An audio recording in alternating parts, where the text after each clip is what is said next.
Hello दोस्तों, कैसे हैं आप? अच्छे होंगे ऐसा हम उम्मीद करते हैं और इसी उम्मीद के साथ अंकुर नॉलेज के चैनल में आपका फिर से स्वागत करते हैं। हर बार की तरह नया वीडियो लेकर हम आपके सामने फिर से हाजिर हैं। आशा करते हैं वीडियो आपको अच्छा लगता होगा, हमारी बताई हुई बातें आपको समझ में आती होंगी। तो दोस्तों फटाफट वीडियो शुरू करते हैं।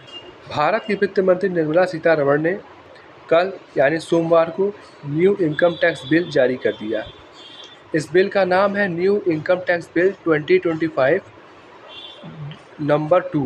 ऐसा इसलिए क्योंकि ये बिल पहले भी पेश किया गया था, लेकिन इस बार ये कुछ संशोधित प्रावधानों के साथ पेश किया गया है। इस बिल को काफ़ी सरल बनाया गया है। न्यू इनकम टैक्स बिल 2025 है और ये बिल 60 साल पुराने आईटी एक्ट 1961 का स्थान लेगा। जो पुराना बिल सरकार के द्वारा पेश किया गया था वो वापस हो चुका है, इसी की वजह से इसको नंबर 2 दिया गया है। इस बिल में 11 ऐसे प्रावधान हैं जो कि बहुत महत्वपूर्ण है। आइए इस पर चर्चा करते हैं। अगर आपका इनकम टैक्स रिटर्न काफ़ी देरी से आया है तो आप लेट रिटर्न पर रिफंड के हकदार होंगे और उसमें कारण तकनीक का हो सकता है और तकनीक की वजह से अगर काफ़ी दिक्कतें आई हैं तो आपको रिफंड का हकदार माना जाएगा और आपको रिफंड मिलेगा। House property income.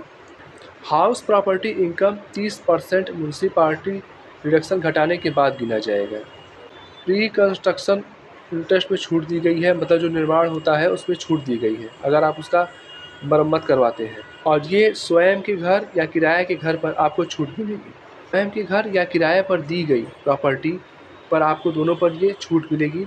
जो प्री कंस्ट्रक्शन इंटरेस्ट छूट है, प्री कंस्ट्रक्शन इंटरेस्ट छूट आपको दोनों हिस्सों में मिलेगा। जहाँ तक पेंशन की बात की जाए तो पेंशन में भी काफ़ी छूट है।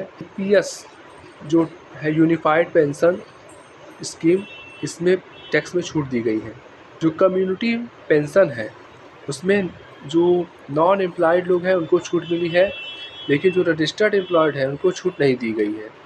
अगर रकम अप्रूवल फंड से आया है तो तब नॉन एम्प्लॉयर को छूट मिलेगी। LSR रिमिटांस पर राहत दी गई है, यानी अगर आप शिक्षा पर लोन लेते हैं और उस लोन की रकम को आप ट्रांसफ़र करते हैं तो उस लोन की रकम को आप ट्रांसफ़र करते हैं तो इस पर छूट दिया गया है। अब बात करते हैं कंपनियों की और बिजनेस घरानों की, उनको क्या मिला है इसमें। तो इसमें एक शब्द फिर से जोड़ा गया है, इंटर कॉरपोरेट डिविडेंड डिडक्शन।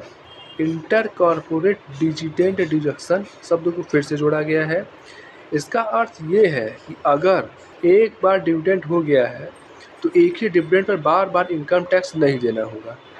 इसको आसान कर दिया गया है और इंटर कॉरपोरेट डिविडेंड डिडक्शन इसको कहा गया है। बेनिफिशियल ओनर, शेयर में बेनिफिट मिलने पर इसको आराम से बेनिफिशियल को ट्रांसफ़र किया जा सकेगा, ऐसा प्रावधान किया गया है।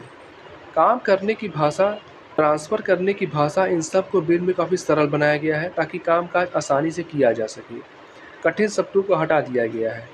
LLPS में AMT में सुधार किया गया है जो 1961 वाला ही है। ट्रस्ट और NGO को गुमनामी चंदे में वही 5% छूट मिलेगा जो कि पहले IT एक्ट 1961 में लागू था, उसको फिर से लागू किया गया है ट्रस्ट और NGO के लिए।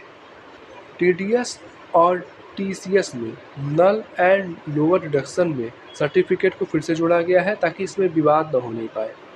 ये पहले हटा दिया गया था, फिर जोड़ा गया है। ये जो 2 नंबर का बिल आया है, new income tax bill 2025 number 2 में, पहले वाले में हटाया गया था। MSME में वही 2006 का नियम लागू किया गया है। तो ये कुछ 11 महत्वपूर्ण बातें थी न्यू इनकम टैक्स बिल की। न्यू इनकम टैक्स बिल के ऊपर और भी वीडियो बनाएंगे ताकि आपको लगातार फाइनेंशियल नॉलेज मिलती रहे।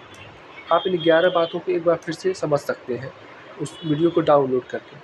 तो ऐसे ही मज़ेदार फाइनेंशियल वीडियो को देखने के लिए हमारे चैनल को सब्सक्राइब करें ताकि अब जो भी वीडियो बना फटाफट तक पहुँचता रहे। धन्यवाद।